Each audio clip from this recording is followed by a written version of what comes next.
Hello mga ka-FB Reels! Gusto nyo bang malaman kung paano magkaroon tayo ng background picture sa keypad ng ating messenger? Kung gusto nyo malaman guys, sundan nyo tong pa-video na to guys. Tara na! Buksan natin yung messenger. Buksan itong message na to.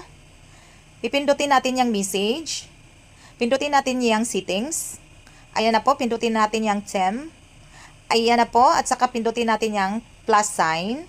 Ayan, napili na tayo ng picture guys, kung anong yung picture nyo. Ito yung napili ko guys. Hilain lang natin.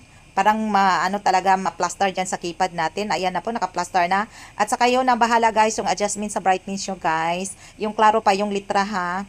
Ayan na po, ito yung napili ko na brightness. Done. Pakipindot ng done guys. Ayan na, pindutin nyo na yung apply guys.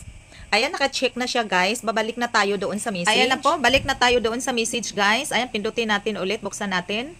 At saka pindutin natin yung message. Ayan, nakikita nyo na, nakabalandra na yung pagmumukha ko guys. Yan na po guys, sana nagustuhan nyo itong pa-video na to. Paki-follow and share na rin po.